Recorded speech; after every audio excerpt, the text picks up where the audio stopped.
coverage. More experience. More stats. And that's final. ET Final Score is brought to you by Ashley Furniture.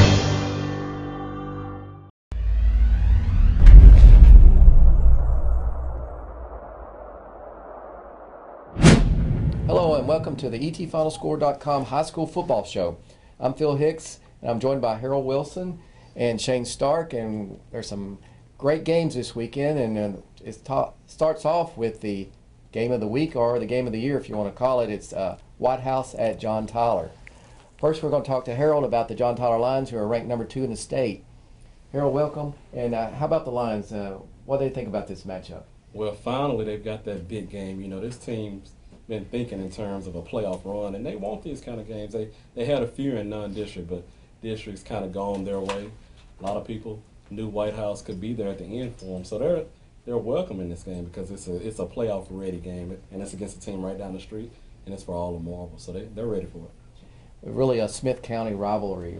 So Shane's covered Whitehou probably more than anybody in East Texas this year. What do you think about the Wildcats, Shane? Well, I know that they're going into this game with kind of this mental state of it being the biggest game in school history, not just the biggest game of the year or anything like that, but going all the way back.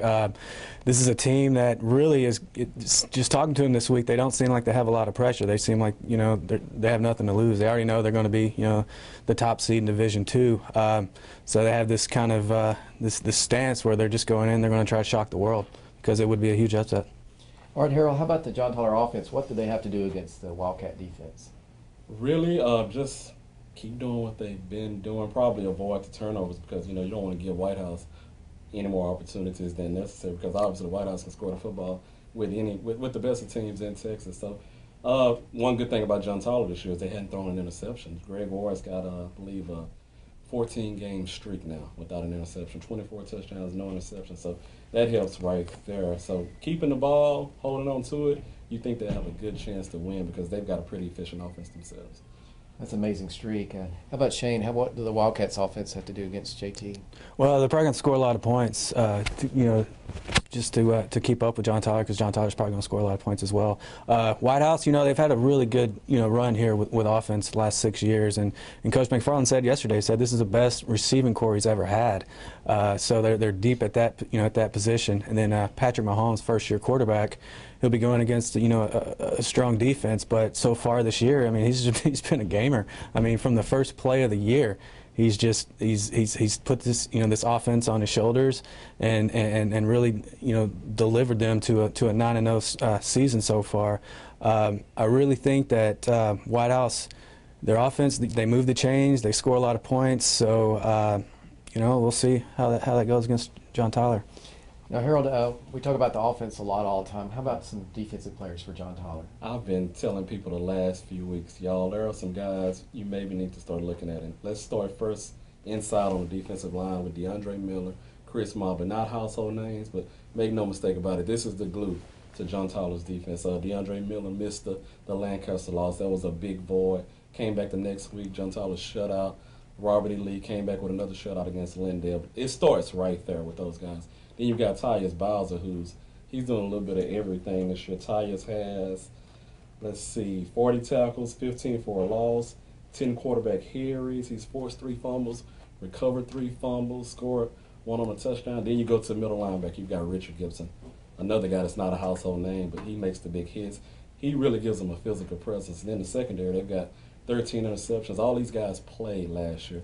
They're all returning starters, so they hadn't been tested like they're going to get tested against Whitehou, and that's what makes this matchup intriguing because Whitehou, they're going to come at you all night long. So you really got to be sound, not only in the secondary, but you got to try to get some pressure on Mahomes because he's already proven he can pick a defense apart. So this is going to be an interesting challenge for this John Tyler defense.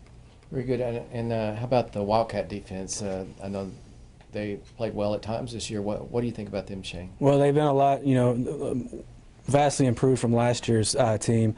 Last week they showed they kind of ran the ball on them really well last week. They had almost 400 yards. So I know JT's not, you know, a kind of team that's going to line up and run the ball at you, but you know, that's something that I guess they have to work on this week in order to to stop JT. You know, they got a really good secondary. They're young, you know, in the secondary, but they're going to have a lot of good receivers coming after them. You know, so we'll see. I mean, they're improved, and that's the thing that, you know, Coach McFarland came into the year. That was the big onus, is that they wanted to have an improved defense, and that's allowed them to get to where they are.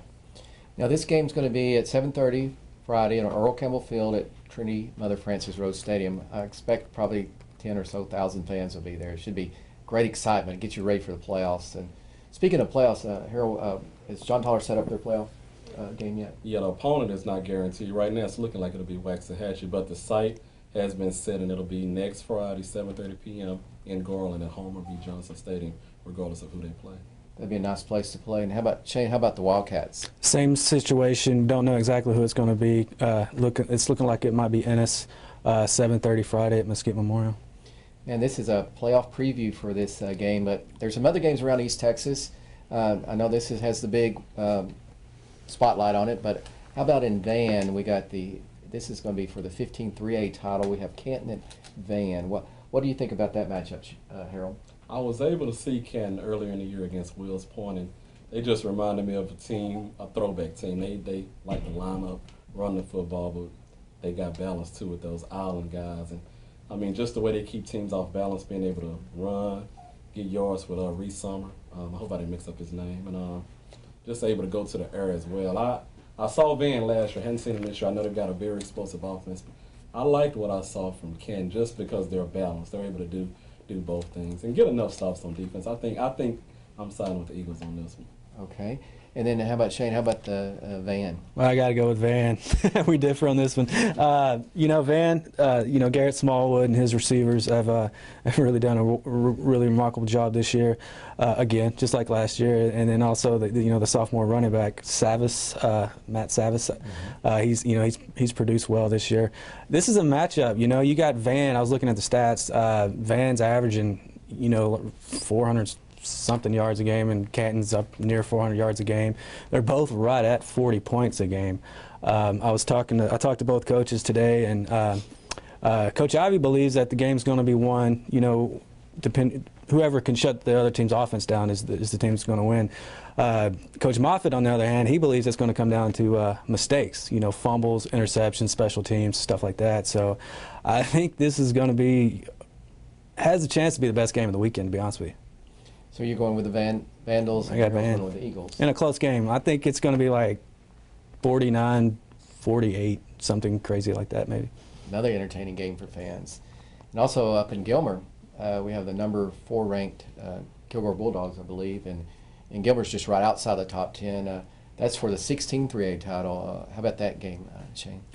Man, another game. I mean, this is who did the schedules this year? I don't get it. But yeah, I mean, this is Kilgore, their first year in 3A, and they're undefeated, they're highly ranked, and now they're going against a Gilmer team that like we've talked about all the time, they win state championships. It's kind of what they do there. Once again, I got to side with Kilgore in this game. I just think the Bulldogs are just, like we said, I think we talked about this last week. They're kind of Longview minus the numbers. They're physical. They do what they've been doing the last 10 years, and I just think by the end of the game, Kilgore's just going to,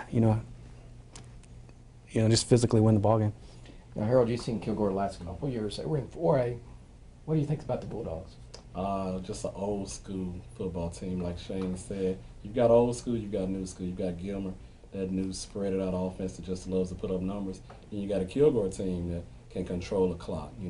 They're sound on defense. They're going to pound you. They're willing to wear you down for 4 full quarters.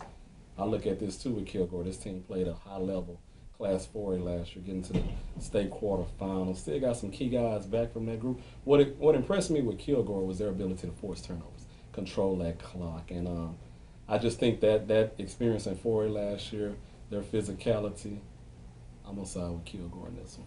We agree, finally. Very good.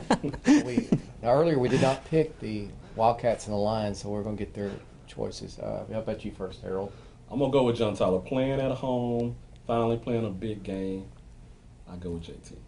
How about you, Shane? Got the upset, going with Whitehouse. It's one of those games that, like I said, they don't have, there's no pressure on I look at this kind of like, a different sport, different generation, but y'all remember the Fab Five team that first year, even though they lost the game, when they came out in the national title game against Duke, no pressure. And I just feel like that's kind of what Whitehou has right now. Maybe they'll be loose, and maybe they'll pull off the upset. So going with the Wildcats. Maybe they'll feel like they'll fare better than Michigan did that year. Yeah, that didn't work. Bad analogy anyway. if I'm picking Whitehou. It should be an entertaining game with a lot of buzz in the area, not only East Texas, around the state about this game. So, and there's some other good games like Athens at Brownsboro. But we'll be back next week, and we'll recap the JT and Whitehou, and then look forward to the playoffs. Thanks for joining us.